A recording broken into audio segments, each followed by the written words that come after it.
그렇다면 수박은 4달러입니다. 헬렌은 수박 값으로 4달러, 오렌지 값으로 1달러를 지불했습니다. 즉, 레몬이 3달러라는 것을 의미하고 결국 레몬이 오렌지보다 더 비싸요. 걱정스러운 아내. 제이슨은 교통사고를 당해서 기억을 잃었어요. 그가 병실에서 정신이 돌아왔을 때 침대 옆에서 3명의 젊은 여성이 있었습니다. 하지만 제이슨은 그들이 누구인지 기억할 수 없었습니다. 모두 자기가 제이슨의 아내라고 주장했습니다. 의사는 제이슨이 적어도 일주일은 더 병원에 있어야 한다고 말했습니다.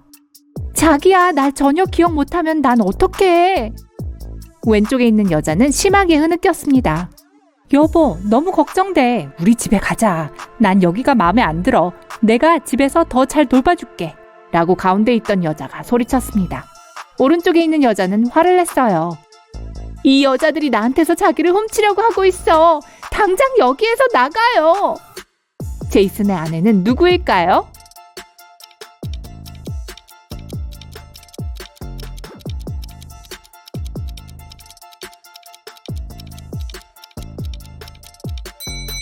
아내는 왼쪽에 있는 사람이에요. 그를 걱정하는 건 그 여자뿐이에요.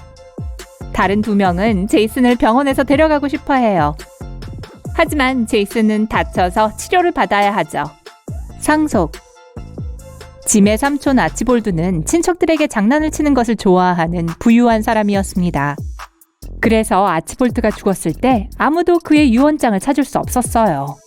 하지만 어느 날 몇 년 후, 짐은 몇몇 오래된 서류를 훑어보고 있었습니다. 갑자기 그는 숨이 턱 막혔습니다.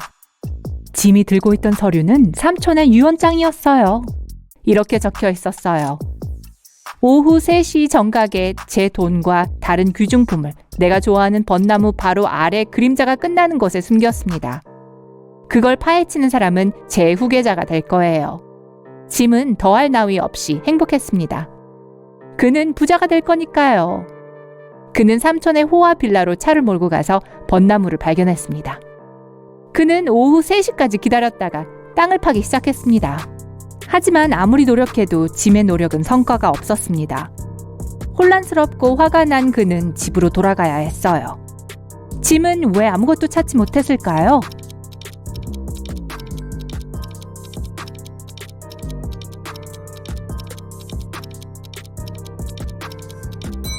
짐의 삼촌이 그의 귀중품을 숨긴 지 몇 년이 지났어요. 나무는 키가 커졌고 그림자도 더 길어졌겠죠? 누가 가난할까요? 이 2 소녀는 화장을 하고 외출해서 재밌게 놀 준비를 하고 있습니다. 둘은 립스틱, 화장품, 옷에 있어서 거의 비슷한 것을 사용하고 있습니다. 심지어 전화기도 비슷하게 생겼어요. 하지만 이 소녀 중 1명은 가난해요. 누구일까요?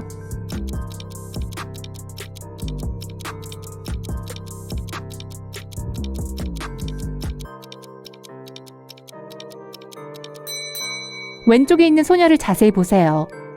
전화기를 보면 알 수 있어요. 명백한 복제품입니다. 하지만 소녀는 조금씩 돈을 모으고 있어요. 가난은 곧 끝날 거예요. 누구일까요? 마크와 라이자는 2년 동안 사귀어 왔습니다. 어느 날 마크는 여자친구의 집에 왔어요. 곧 청혼하려고 했지만 라이자의 집에 도착했을 때 라이자가 다른 남자와 함께 있었어요. 마크는 화가 났어요. 다른 남자는 겁을 먹고 집 밖으로 뛰쳐나갔습니다. 라이자는 남자가 동생이라고 소리 질렀지만 마크는 믿지 않았어요. 불행하게도 마크는 그 남자의 얼굴을 똑똑히 보지 못했습니다. 그가 밖으로 뛰쳐나왔을 때 3명의 남자를 보았습니다. 누가 라이자의 애인일까요?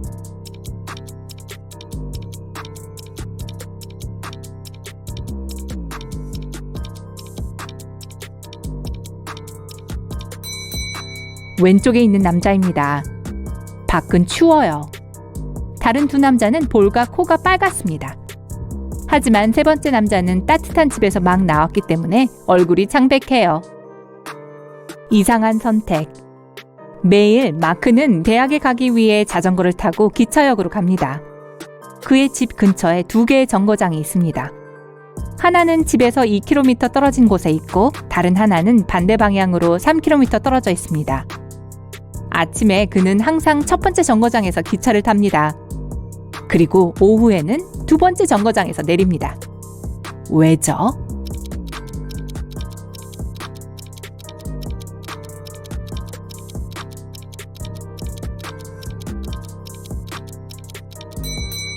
마크의 집과 기차역은 언덕 위에 있습니다. 그리고 이 방법은 그 남자가 힘들이지 않고 자전거를 타고 내리막길을 갈 수 있게 해줍니다. 돈 문제. 한 악명 높은 범죄자가 부유한 사업가 브라이언을 붙잡아 방에 가두었습니다. 내가 여기 남겨둔 돈을 2배로 늘리기 전에는 당신을 보내주지 않을 거예요. 그리고 범인은 $5,000를 탁자 위에 놓았습니다. 그가 돌아왔을 때 브라이언은 이미 돈을 2배로 늘렸습니다. 그는 방을 나가거나 누구와도 의사소통을 하지 않았었습니다. 그럼 어떻게 했을까요?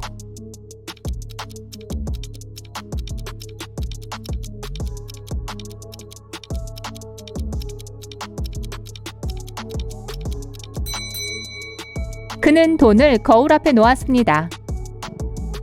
깨달음. 3명의 친구가 시골 마을의 한 나무 밑에서 잠들었습니다. 그들이 쉬는 동안 한 소년이 그들의 얼굴에 콧수염을 그렸습니다. 남자들은 깨어나자 웃기 시작했습니다. 하지만 갑자기 웃음을 멈췄습니다. 왜죠?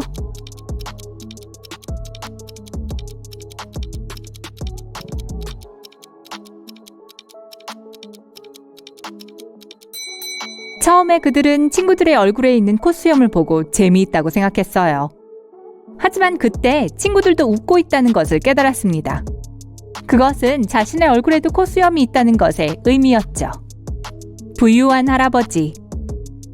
에론과 할아버지는 매우 가까웠습니다. 둘은 많은 시간을 함께 보냈고 탐정 수수께끼를 푸는 것을 좋아했습니다. 불행히도 할아버지는 예기치 않게 세상을 뜨게 되었죠. 할아버지의 변호사는 친척들에게 사실 할아버지는 매우 부자였다며 모든 돈을 숨겨두었다고 말했어요. 그것을 찾는 사람은 모든 유산을 얻게 된다고 했죠. 에론은 할아버지가 자신이 모든 것을 갖기를 원한다는 것을 깨달았습니다. 그는 할아버지의 사무실로 달려가 돈을 어디서 찾아야 할지 곧 알아냈어요. 알아낼 수 있나요?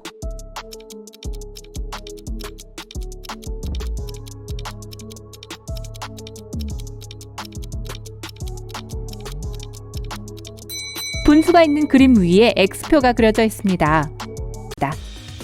테일러가 아니 완전 엄마 판박이야 라고 대답했죠.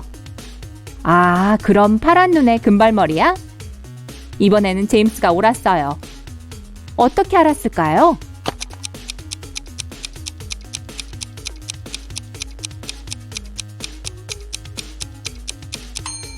테일러는 여자예요. 테일러가 엄마니까 제임스는 테일러를 묘사한 거죠. 여러분은 3개의 스위치가 연결된 방 밖에 있습니다. 어떤 스위치로 방의 불을 켤 수 있는지 알아내는 것이 여러분의 임무죠. 스위치는 원하는 만큼 켜볼 수 있어요. 하지만 방에 들어가서 불이 들어왔는지는 한 번만 확인할 수 있어요. 어떤 스위치가 전구를 켜는지 어떻게 알 수 있을까요?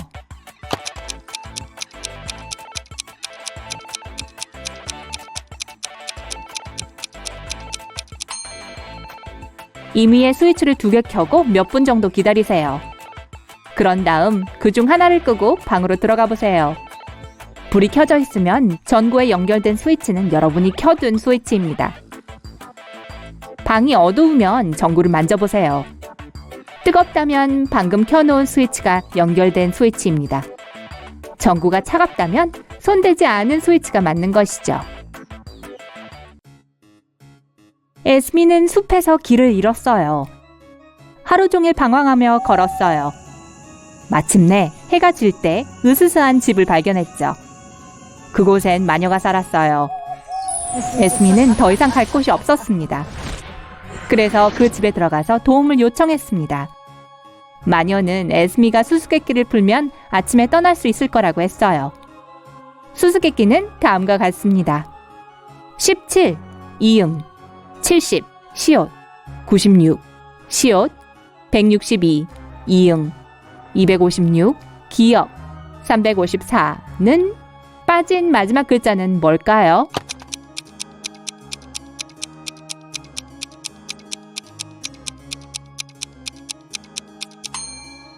(1년의 17번째) 날은 1월에 있습니다. 1년의 70번째 날은 3월, 96번째 날은 4월, 162번째 날은 6월, 256번째 날은 9월에 있죠. 354번째 날은 12월에 있으니까 빠진 글자는 시옷, 12월입니다. 한 소녀가 부잣집 가정부로 첫 일자리를 구했습니다. 집에서 정리를 하고 있다가 매우 비싼 책 컬렉션을 발견했습니다. 소녀는 그중 하나를 훑어보고 나서 그 책을 선반에 다시 두었어요. 그리고 그날 저녁까지 계속 일을 했죠. 집에는 아무도 없었어요. 일을 끝낸 후 이 가정부가 책장으로 다시 돌아왔는데 6번째 책이 없어진 것을 발견했습니다. 하지만 그 사라진 책이 이전에 있었다는 걸 분명히 기억하고 있었어요. 바로 자신이 훑어봤던 책이었으니까요. 집 주인이 돌아왔을 때 소녀는 책을 잃어버렸다고 고백했어요. 하지만 여자는 웃기만 하면서 모두 괜찮다고 했습니다. 사라진 건 하나도 없었어요. 어떻게 된 걸까요?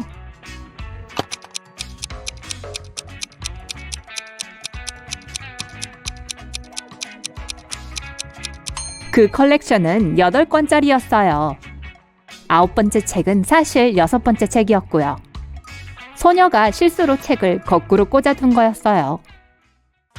크리스마스 직전, 경찰은 아폰소라는 이름의 유명한 도둑이 칠레를 떠났다는 정보를 얻었습니다. 그는 로스앤젤레스로 가는 비행기에 탑승했습니다. 형사들이 그에 대해 유일하게 아는 것은 턱수염이 있다는 거였어요. 공항에서 경찰관들은 한 무더기의 사람들을 마주쳤어요. 다른 나라에서 막 도착한 사람들이었죠. 형사들은 수염이 있는 4명의 남자를 발견하고 그들을 신문했습니다. 첫 번째 사람은 런던에서 왔다고 했어요. 두 번째 사람은 경찰에게 칠레에서 왔다고 말했습니다. 하지만 그의 이름은 크리스티아노였어요. 세 번째 남자는 스웨덴에서 왔다고 대답했습니다. 네 번째 남자도 런던에서 온 사람이었죠. 경찰은 범인을 찾기 위해 비행기표조차 확인할 필요가 없었습니다. 어떻게 알았을까요?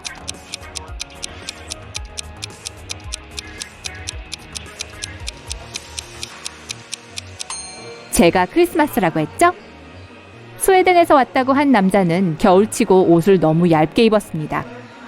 그 시기에 여름인 칠레에서 온 게 틀림없어요. 안개가 자욱한 날, 교통사고가 났습니다. 2명의 운전자가 병원으로 옮겨졌습니다. 그들은 둘 다 뇌진탕을 입었어요. 흥미롭게도 그들의 차에는 흠집 하나 없었습니다. 어떻게 그럴 수 있죠?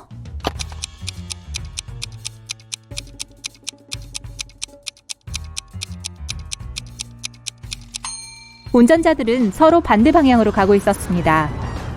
안개가 자욱해서 창문 밖으로 머리를 내밀었다가 서로가 오는 걸 보지 못하고 서로 머리를 부딪혔어요. 아야! 사만다는 1월 27일에 태어났습니다. 20년 동안 사만다는 겨울에 자신의 생일을 기념했죠.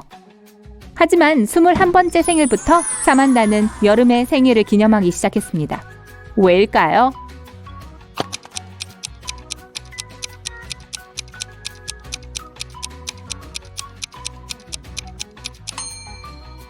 (1월이) 여름인 남반구로 이사했기 때문입니다. 두 자매 에바와 니콜은 매우 정직한 성격입니다. 이들은 1년 중 하루만 제외하고 항상 진실을 말해요. 생일에 둘은 항상 거짓말을 합니다. 오늘은 9월 17일입니다. 이 둘에게 생일이 언제인지 물어보세요. 에바는 자신의 생일이 어제였다고 하고 니콜은 자신의 생일이 내일이라고 합니다. 다음 날 다시 물어봤더니 둘이 똑같은 말을 하네요. 이 둘의 생일이 언제인지 추측할 수 있으신가요?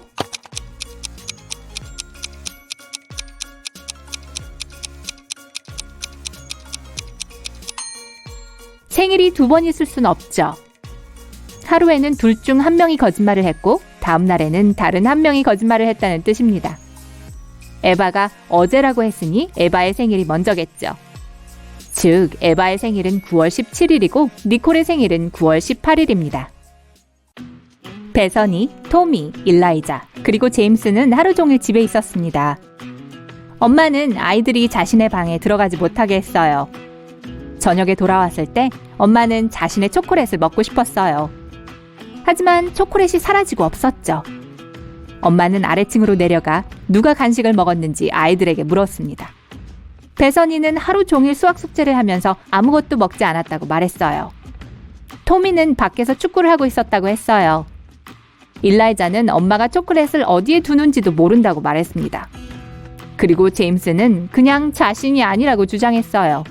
엄마는 누가 자신의 초콜릿을 가져갔는지 즉시 알았습니다. 어떻게 알아냈을까요?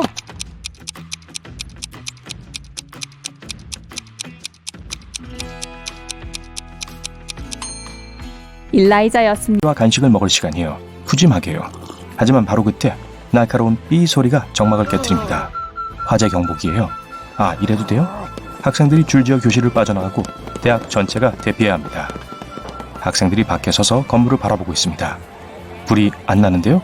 연기도 없어요. 총장은 경비업체로부터 문자를 받습니다. 누군가가 경보를 울렸어요. 연기 감지기가 아니었어요. 총장은 주위를 둘러보고 통상적인 용의자 4명을 불러 모았어요. 매트는 알람이 울렸을 때 화장실에 있었어요. 줄리아는 지리 기말고사를 보고 있었어요. 클라크와 렉스는 과학 실험실에서 함께 이상한 녹색 운석을 연구하고 있었어요. 그들 중 누가 거짓말하고 있나요? 7초의 시간을 드립니다. 시작.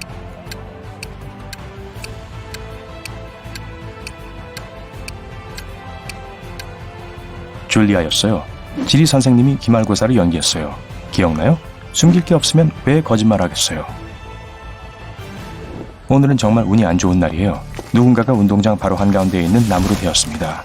관리인은 오늘 아침 4명의 학생들이 나무 밑에 있는 것을 보았는데 지금은 나무가 사라지고 없어요.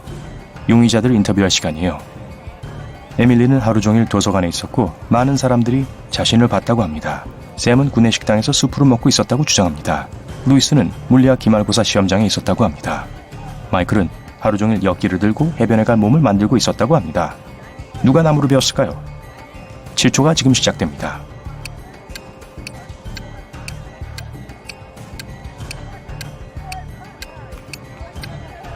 분명히 샘이에요. 그는 수프를 먹고 있다고 말했지만 기억하세요? 만약 정말로 구내식당이 있었다면 설탕 사건을 언급했을 거예요. 게다가 총장은 거기 있었지만 그를 보지 못했어요. 그가 거짓말하고 있어요. 생물학 기말고사장으로 향합니다. 독특한 유형의 기말고사를 치르는 새로운 교수가 있습니다. 총장은 교실 뒤쪽으로 몰래 들어갑니다. 교수는 학기 초에 학생들에게 무화과 나무 씨앗을 주었다고 설명합니다. 가장 아름다운 식물을 키운 사람이 가장 높은 점수를 받을 것입니다. 결과를 발표해야 할 때입니다. 학생들이 교실에서 줄을 서기 시작합니다. 절반은 아름다운 녹색 무화과 나무가 있는 화분을 들고 있어요. 나머지 반은 평범하고 흙으로 가득 찬 화분을 가지고 있습니다. 나뭇잎도 아무것도 없어요. 선생님은 빈 화분을 가진 학생들이 모두 A를 받을 거라고 발표합니다. 왜 그랬을까요? 이 미스터리를 7초 안에 풀어보세요. 시작!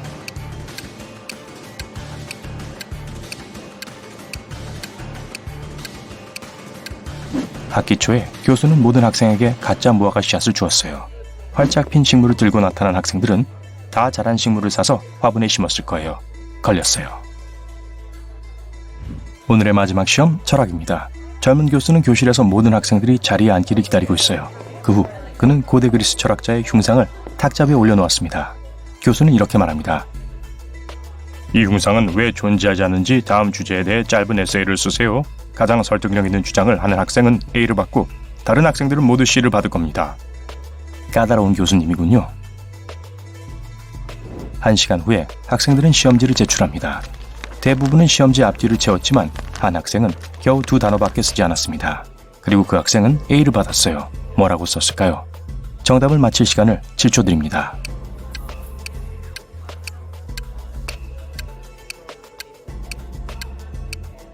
학생은 이렇게 썼습니다. 무슨 흉상요? 총장은 다시 밖으로 나갑니다. 이번에는 주차장으로 향합니다. 아니, 누군가가 그의 바퀴 하나를 빼갔어요. 어떻게 집으로 가죠? 트렁크에 스페어 타이어가 있지만 도둑은 볼트까지 가져갔어요. 4개 다요? 그가 무엇을 할 수 있을까요? 7초 안에 계획을 세우세요.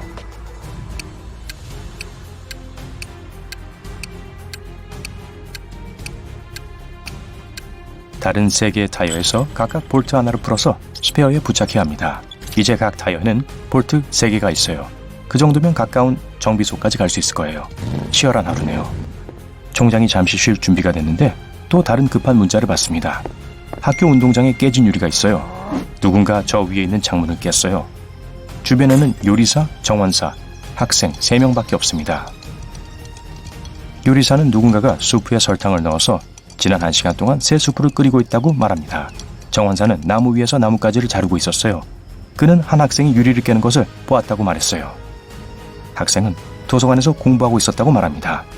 7초를 드릴 테니 누가 거짓말하는지 맞춰보세요.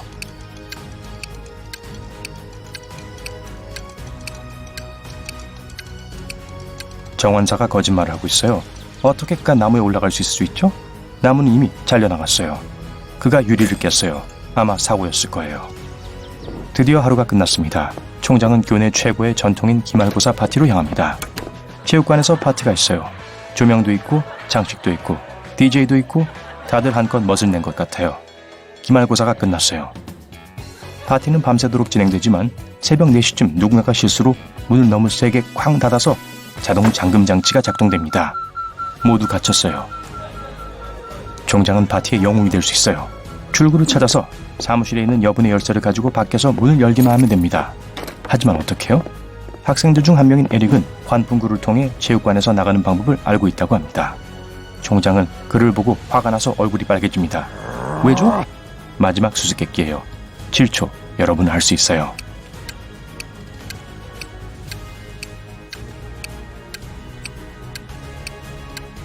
에릭이 실토했군요. 그는 분명히 전에 환풍구에 있었던 적이 있어요. 그러니 물리학 기말고사 답지를 훔친 사람은 아마 그였을 거예요. 어린 아담은 그의 형 필립이 생일 선물로 돈을 좀 받았다는 걸 알았죠. 하지만 아무리 아담이 열심히 노력해도 그 돈을 찾을 수 없었어요. 어느 날 필립이 없을 때 아담은 형의 방에 몰래 들어갔죠. 돈은 없었어요. 하지만 아담은 지도를 발견했어요. 형이 정원에 현금을 숨겨뒀어요. 아담은 T자 설명을 따랐죠. 왼쪽으로 10걸음, 오른쪽으로 15걸음, 그런 다음 앞으로 8걸음. 여기 있나봐요. 아담은 땅을 파기 시작했어요. 그는 2시간을 허비하고 아무것도 찾지 못했어요. 필립이 동생을 속인 걸까요?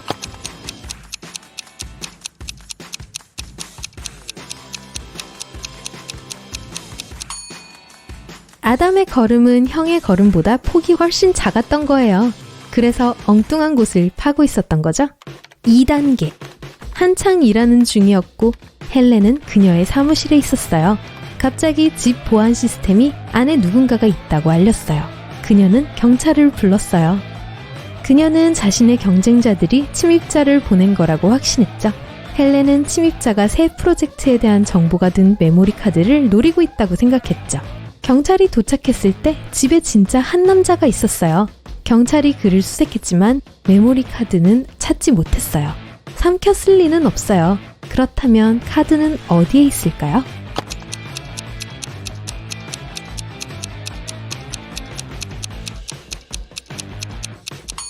경찰이 그를 잡았을 때 그 남자는 몰래 메모리 카드를 한 경찰관 주머니에 넣었죠.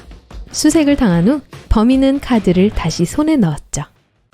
스키 리조트의 매니저가 실종됐어요. 경찰은 호텔에 묵고 있는 3사람을 의심하고 있어요. 불행히도 아무도 이 사람들을 찾을 수 없었어요. 아마 스키를 타며 내려가고 있겠죠? 경찰들은 더 이상 지체할 수 없어서 그들의 방을 조사하기로 합니다. 용의자들의 물건을 보고 매니저의 실종 배우에 누가 있는지 말해주세요.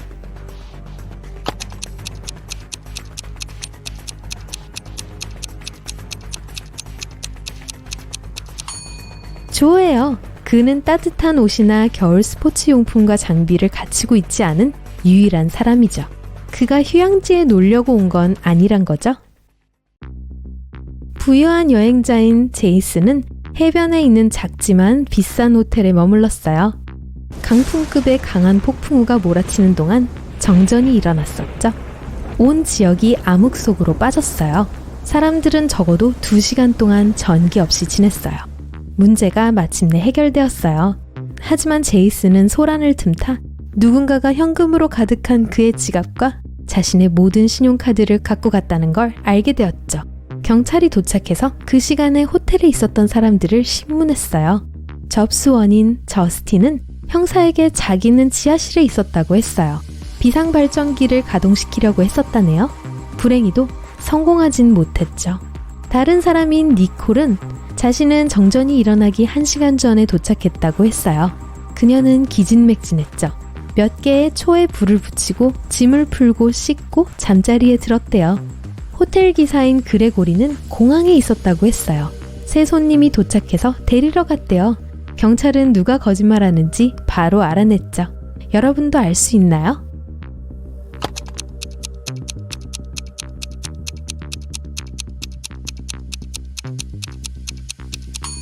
심한 폭풍 때문에 정전이 일어났죠. 그리고 비행기는 바람이 많이 부는 그런 날씨엔 비행하지 않죠. 그렇다면 비행기로 사람이 어떻게 도착할 수 있나요? 그레고리가 거짓말을 한 거죠.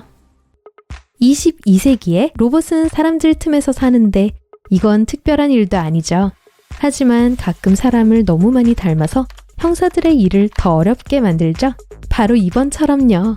경험이 풍부한 경찰관인 에릭 블랭크는 3명의 용의자 중 누가 신원도용 죄를 저질렀는지 밝혀야 해요.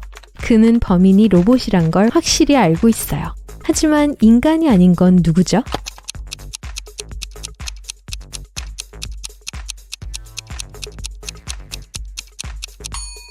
가운데에 있는 여자예요. 목 옆에 USB 포트가 있네요. 3단계.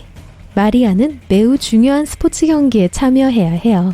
하지만 행사가 있기 며칠 전 그녀가 사라졌다는 걸 그녀의 남자친구인 키스가 알게 되었어요. 그녀가 남긴 건 쪽지뿐이었어요. 미안해, 떠나야 했어. 우린 서로 다시 만나지 못할 거야. 내 언니 제니에게 전화해줘. 전화번호는 2121-736362야. 메시지를 받고 혼란스러운 키스는 경찰서로 갔어요. 제 생각에 마리아가 강제로 끌려가서 강제로 이 쪽지를 쓴 것 같아요. 그녀는 외동이고 언니는 없어요. 경찰은 수사에 착수했어요. 실종 배후에 있을 만한 3사람을 찾았죠. 마리아의 경쟁자인 셰럴은 경기 전에 쉬면서 자신의 엄마 집에 있었다고 했어요. 셰럴의 코치인 아론은 경찰에게 체육관에서 모든 시간을 보냈다고 했어요. 그리고 마리아의 코치인 카일은 몸이 좋지 않아서 침대에 있었다고 했어요. 맥스, 톰, 그리고 사라. 빈칸에 알맞은 것은?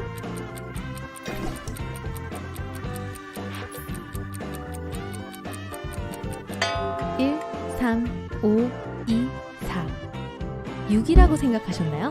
미안하지만 정답은 R입니다. 이건 수동 차량 기어에서 볼 수 있는 거예요. 1에서 5까지는 기어이고 R은 후진이죠. 좋아요. 여기엔 뭐가 들어가야 할까요?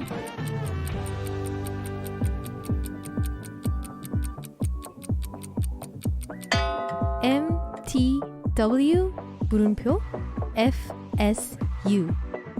아마 이 글자들이 일주일의 각 날을 의미한다는 걸 눈치챘을 거예요. 하지만 화요일과 목요일이 둘 다 T로 시작하기 때문에 많은 달력, 특히 학계에서는 목요일을 R로 표시합니다. 주말의 경우도 마찬가지예요. 토요일은 S로, 일요일은 U로 표시합니다. 기린을 어떻게 냉장고에 넣을까요?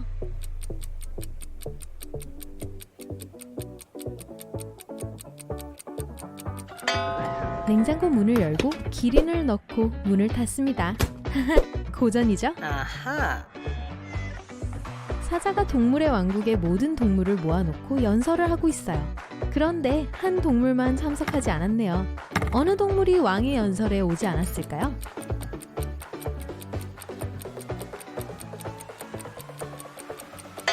기린이요. 냉장고에 갇혔거든요. 7초 안에 잘못된 것을 찾을 수 있는지 보세요. 1은 1, 2는 2, 3는 3, 4는 4, 5는 5, 6는 6.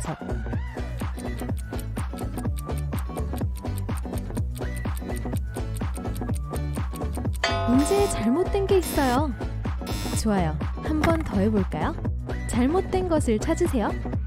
1, 2, 3, 4, 5, 6, 7, 8, 9, 10.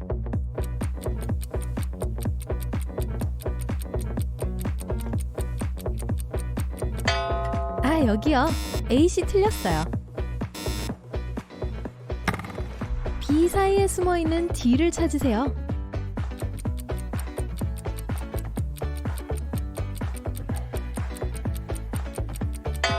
오, 대단해요. 위장술의 천재네요.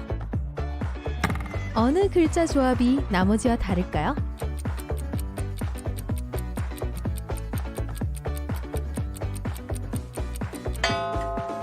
정답은 AOEI.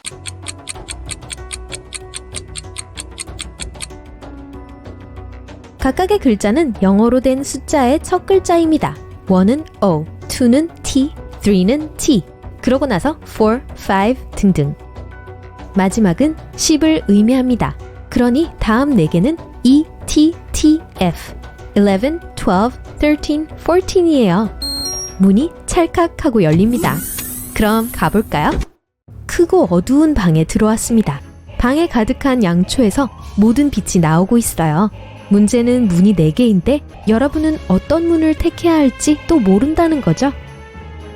갑자기 문이 열리고 4명의 사람이 방으로 걸어 들어옵니다. 남자 2명, 여자 1명과 10대 소녀 1명이에요. 그들은 자신이 모두 죄수라고 하고 3명은 흡혈귀라고 합니다. 누구를 믿어야 할까요?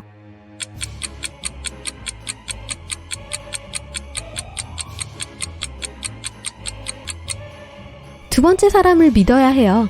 그 사람만이 촛불의 빛 아래에서 그림자를 들이우고 있어요. 나머지 3명은 그렇지 않으니 흡혈귀인 것이 분명하죠. 그래서 그 남자에게 달려가서 등 뒤로 문을 닫습니다. 이렇게 시간을 조금 벌 수 있을 거예요. 하지만 흡혈귀가 여러분을 쫓고 있으니 서두르세요. 달리는 중 그 남자는 자신이 적어도 여기에 3일 동안 있었다고 말합니다. 다음 장애물은 혼자서 해결할 수 없었던 것이기 때문에 빠져나올 수 없었다고 합니다. 한 번의 시도만 가능하고 실패하면 24시간 동안 출구가 막힙니다. 마침내 여러분은 로봇이 지키고 있는 다른 문을 마주하게 됩니다. 로봇이 이곳을 지나가려면 비밀번호를 대라고 합니다. 어려운 점은 매번 암호가 다르다는 거예요. 남자는 방에 숨어 있을 때 흡혈귀들이 이곳을 지나가는 것을 2번 보았다고 말했습니다. 처음으로 로봇이 12라고 말했고 흡혈귀는 6이라고 말했습니다. 다른 때 로봇은 6이라고 말했고 뱀파이어는 3이라고 말했습니다. 지난번에 그가 로봇에게 다가가자 로봇은 8이라고 말했고 그는 4라고 대답했지만 로봇은 그를 보내주지 않았습니다. 정답이 아니었고 문은 막혀버렸죠. 여러분은 고개를 끄덕이고 로봇에게 다가갑니다. 로봇이 4라고 합니다. 정답은 무엇일까요?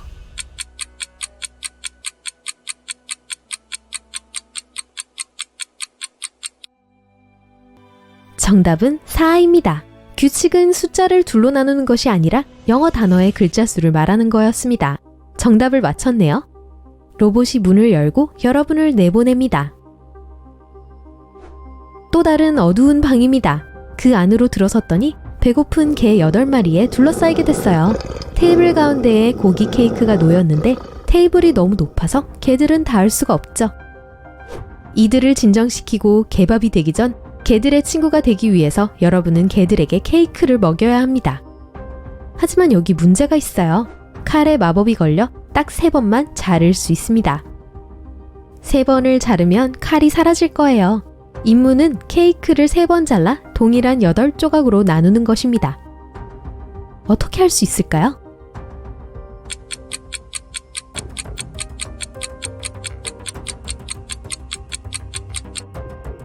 한번 케이크를 반으로 자르면 2조각이 나옵니다. 그러고 나서 수직으로 한 번 더 자르면 4조각을 얻습니다. 마지막으로 케이크를 가로로 잘라 4조각을 한 번에 2조각으로 나누어야 합니다. 정말 잘했어요.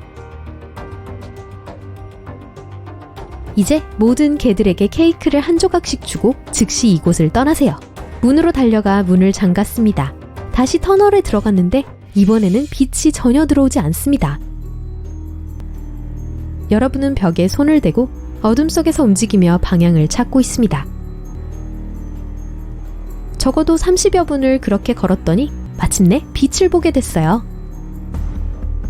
빛을 향해 달려갔더니 암호가 필요한 거대한 문을 또 발견하게 됩니다. 다행히도 힌트가 또 있어요. 하지만 두 질문이 하나씩 나타날 것입니다. 비밀번호를 얻으려면 두 가지 문제를 모두 해결하고 답을 조합해야 합니다. 준비됐나요? 28일이 있는 달은 몇 개나 있나요?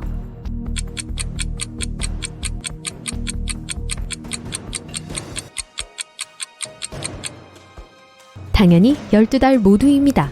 좋아요. 다음, 여기 연속된 초성 치읓, 비읒, 시읒, 이응, 지읒가 있습니다. 나머지 두 글자는 무엇일까요?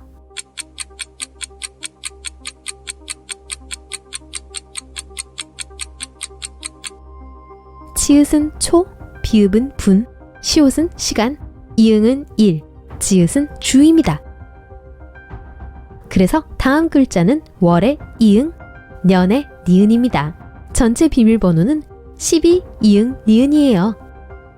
문을 찰칵하고 열리고 여러분은 밖으로 나왔어요. 드디어 말이에요. 진짜 공기와 햇빛이에요. 하지만 무슨 일이 일어났고 이제 무엇을 해야 할지 생각하기도 전에 경찰관이 다가옵니다. 그와 함께 있는 두 여자는 머리에 종이백을 쓰고 있습니다. 혹시 존스 씨세요? 라고 경찰관이 묻습니다. 여러분은 그렇다고 대답합니다. 하지만 그 경찰관은 미심쩍어하는 것 같습니다. 글쎄요, 당신이 다른 사람인 척하는 범죄자가 아니라고 확신할 수 없으니 테스트를 해야겠어요. 이 여자 중 한 명이 당신의 신부예요. 누군지 맞춰보세요. 그리고 마침내 여러분에게 무슨 일이 일어났었는지 기억이 났어요. 바로 여러분의 결혼식 날 아침이었어요. 결혼을 하려다가 지하 감옥에 갇힌 걸 알게 되었던 거죠. 문제는 여러분이 아직 예비 신부의 웨딩드레스를 보지 못했다는 거예요. 그래서 어떤 옷이 맞는지 알 수 없어요. 다른 방법이 없을까요? 잘 생각해보세요. 얼굴을 가린 이 여성들은 완전히 똑같아 보입니다.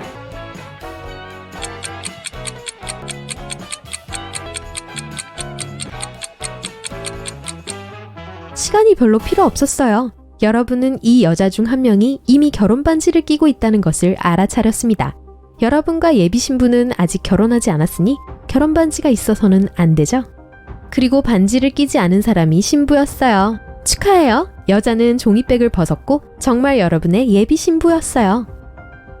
여러분 뒤에서 문이 열리면서 흡혈귀들이 걸어 나옵니다.